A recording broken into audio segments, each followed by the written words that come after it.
Hello student, आज के इस वीडियो में हम लोग क्लास 9th के सिविक्स यानी नागरिक शास्त्र का चैप्टर नंबर फर्स्ट लोकतंत्र का क्रमिक विकास देखने वाले हैं। इस वीडियो में हम लोग पढ़ेंगे कि इस चैप्टर से जो भी क्वेश्चंस बनेंगे इस चैप्टर में बने हैं उन सभी का प्रश्न का उत्तर देखेंगे। तो आप सभी बने रहे, शुरू से लेकर अंत तक वीडियो देखिए। जो भी आपको डाउट होता है आप कमेंट सेक्शन में पूछिए। अगर आप लोग खुद से इस चैप्टर का आंसर राइटिंग करते हैं तो आपके लिए ज़्यादा बेहतर होगा, क्योंकि आप इस चैप्टर को पढ़ करके आंसर राइटिंग कर रहे हैं। और अगर आप डायरेक्टली इस वीडियो को देख करके आंसर राइटिंग कर रहे हैं तो आपके लिए ज़्यादा बेनिफिट नहीं होगा। बट आप पूरा अगर वीडियो को शुरू से लेकर अंत तक देखते हैं तभी आपको इस चैप्टर का नॉलेज मिल पाएगा या समझ में क्वेश्चंस आ पाएंगे। तो चलिए फटाफट से बढ़ते हैं क्वेश्चंस की ओर, देखते हैं उनका आंसर क्या होगा और किस तरीके से लिखना है। तो बने रहे शुरू से लेकर अंत तक। फर्स्ट क्वेश्चन देखिए, यहाँ पे कहता है बच्चों जो ऑब्जेक्टिव है, ऑब्जेक्टिव क्वेश्चन में कहता है कि लोकतंत्र के बारे में इनमें से कौन सा कथन सही नहीं है। यानी आपसे पूछा गया है कि लोकतंत्र के लिए कौन सही नहीं है, इस कथन का चुनाव कीजिए।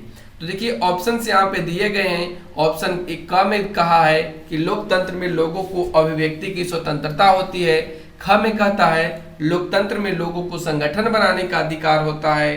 ग में कहता है लोकतांत्रिक देशों में लोगों को विरोध करने की आज़ादी नहीं होती है। और घ में कहता है कि लोकतंत्र में चुने हुए नेताओं को ही देश पर शासन करने का अधिकार होता है।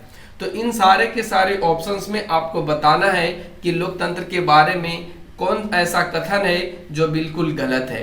तो देखिए अभिव्यक्ति की स्वतंत्रता लोकतंत्र में मिलती है, संगठन बनाने का अधिकार भी लोकतंत्र में मिलती है, बल्कि विरोध करने की आज़ादी नहीं होती है, ऐसा कोई बात नहीं है। विरोध करने की आज़ादी भी होती है, तभी आप सड़क पर उतर पाते हैं। तो यही ऑप्शंस यहाँ पे बिल्कुल करेक्ट होगा, बाकी ये तीनों का तीनों ऑप्शन गलत होगा।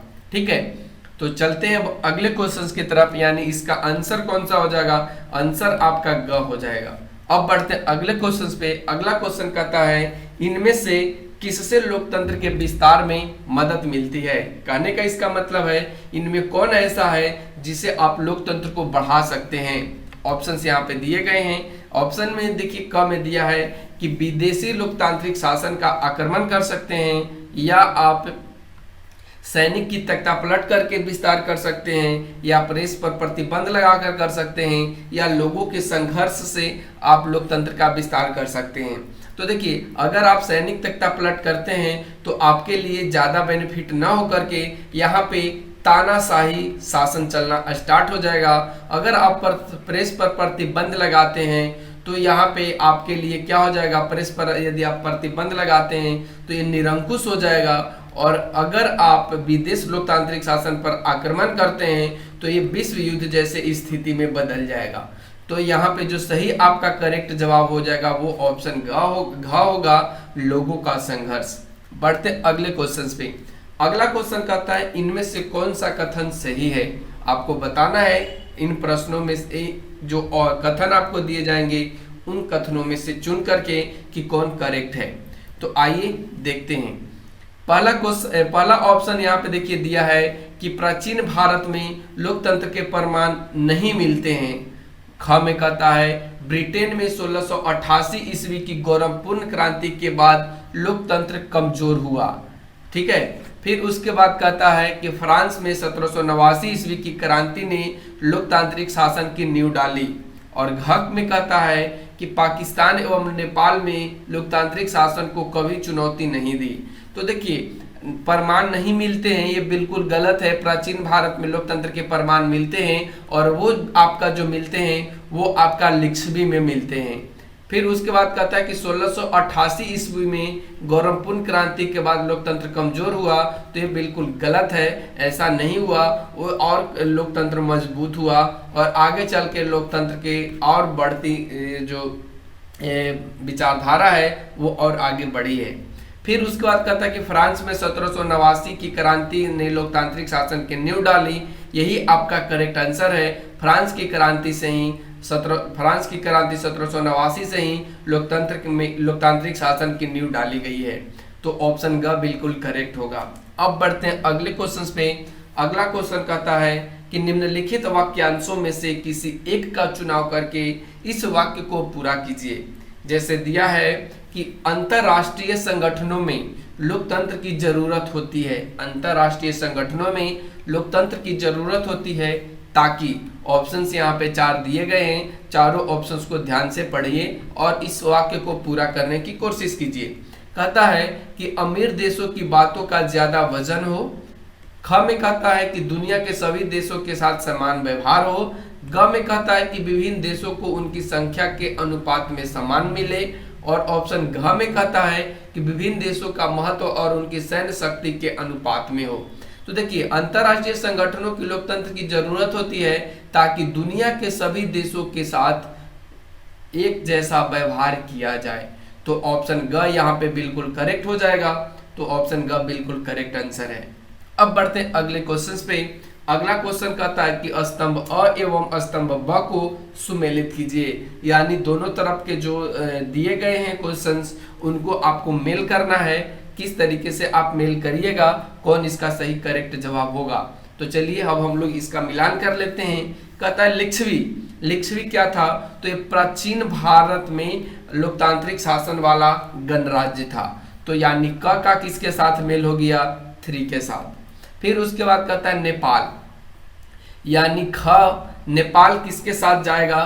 तो ये राजा ने अपने अधिकार छोड़ने पर सहमति दी थी, तो यहाँ पे ख चले जाएगा 4th के साथ। फिर ग कहता है पाकिस्तान। पाकिस्तान में क्या था? तो सैनिक तानाशाही की समाप्ति कर दी गई पाकिस्तान में, यानी ग का हो जाएगा 1st। फिर कहता है कि घाना। घाना क्या था? तो ये ब्रिटिश औपनिवेशिक शासन से आजादी मिली थी इसे, तो यानी घ का कौन सा हो जाएगा? घ का हो जाएगा 2। और इस तरीके से आपको यहाँ पे मिलान करने थे। तो आपका क्वेश्चंस का मिलान हो चुका है। अब बढ़ते हैं अगले क्वेश्चंस पे। अगला क्वेश्चन कहता है कि गैर लोकतांत्रिक शासन वाले देशों के लोगों को किन किन मुश्किलों का सामना करना पड़ता है। इस अध्याय में दिए गए उदाहरणों के आधार पर आप इस कथन के पक्ष में तर्क दीजिए। तो चलिए इसका भी उत्तर हम लोग लिखते हैं। देखिए यहाँ पे पहले क्वेश्चंस को समझिए। क्वेश्चंस में देखिए आपसे पूछा है कि गैर लोकतांत्रिक यानी कि वैसा शासन वाला देश जहाँ पे लोकतंत्र नहीं हो, जहाँ पे लोगों का शासन नहीं हो, उनमें लोगों को क्या क्या कठिनाइयों का सामना करना पड़ता है। आप इस चैप्टर में जो पढ़े हैं उसके अनुसार आपको उत्तर देना है। तो चलिए अब उत्तर देखते हैं। उत्तर में हमने देखिए यहाँ पे लिखा है कि गैर लोकतांत्रिक शासन वाले देश के लोगों को अनेक मुश्किलों का सामना करना पड़ता है जो निम्न है।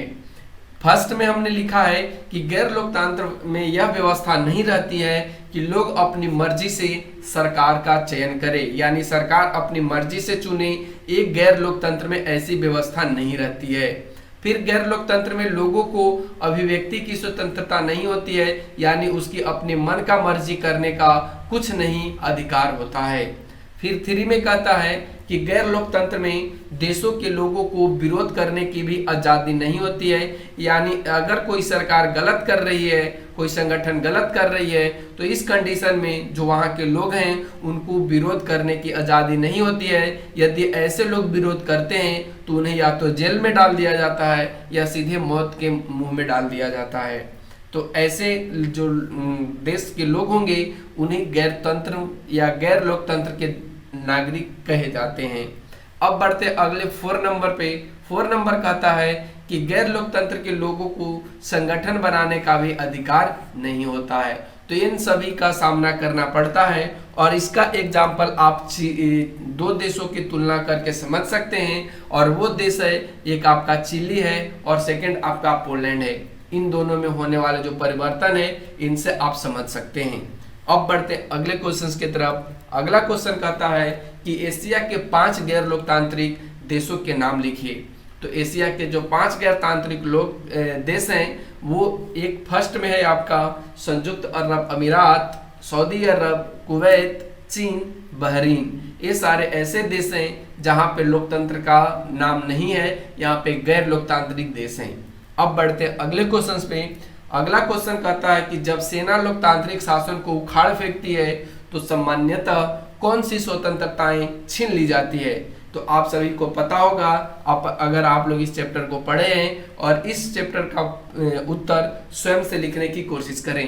चलिए हम थोड़ा सा आपको यहाँ पे बता देते हैं कि जब सेना लोकतांत्रिक शासन को उखाड़ फेंकती है तो उस देश में या उस जगह पे गैर लोकतांत्रिक शासन व्यवस्था कायम हो जाती है, जिसमें सैनिकों की तानाशाही सबसे ज्यादा चालू हो जाता है, बर्खास्त हो जाता है। तो आप इस चीज को ध्यान रखिए और बढ़ते हैं अब अगले क्वेश्चंस पे। अगला क्वेश्चन कहता है कि इस अध्याय के अध्ययन के आधार पर लोकतंत्र की समान विशेषताओं का उल्लेख कीजिए। यानी आप इस चैप्टर में जब पढ़े हैं तो इसमें कुछ लोकतंत्र की समान विशेषताएं दी गई है, यानी सभी देशों के लिए, तो उन सभी का विशेषता लिखिए। चलिए यहाँ पे हमने लिखा है कि लोकतंत्र के अध्ययन के आधार पर लोकतंत्र की समान विशेषताएं निम्नलिखित हैं, जिनमें फर्स्ट आपको देखने को मिलेगा कि लोकतंत्र में यह व्यवस्था रहती है कि लोग अपनी मर्जी से सरकार चुने। यानी कहने का मतलब लोकतंत्र जहाँ पे होगा वहाँ पे लोग अपनी मर्जी से सरकार का चयन करेंगे। फिर उसके बाद संपर्क लोगों द्वारा चुने गए नेताओं को ही देश में शासन करने का अधिकार दिया जाता है। यानी जो लोग चयन करते हैं अपने नेता को, वही नेता उनके देश पर शासन करते हैं। फिर उसके बाद कहता है कि लोकतंत्र में लोगों की अभिव्यक्ति, थोड़ा सा यहाँ पर देखिए, लोकतंत्र में लोगों की अभिव्यक्ति की स्वतंत्रता होती है। ठीक है, यानी लोग अपने आप को स्वतंत्र पाते हैं, उनके इच्छा के अनुसार वो अपने काम कर सकते हैं। फिर कहता है कि लोकतांत्रिक देशों में लोगों को विरोध करने की भी आज़ादी होती है। कहने का मतलब है कि जब कोई सरकार गलत काम करती है या जब कोई संगठन गलत काम करती है तो लोग उसका विरोध करते हैं और उसके लिए उन्हें आज़ादी होती है। फिर उसके बाद कहता है कि लोगों को संगठन बनाने का भी अधिकार होता है, यानी आप संगठन को बना सकते हैं। तो ये सारे के सारे लोकतंत्र की समान विशेषताओं का उल्लेख है। तो आज के लिए बस इतना ही। Thanks for watching, take care, bye bye. कैसा लगा आज का ये वीडियो कमेंट सेक्शन में कमेंट करके जरूर बताना।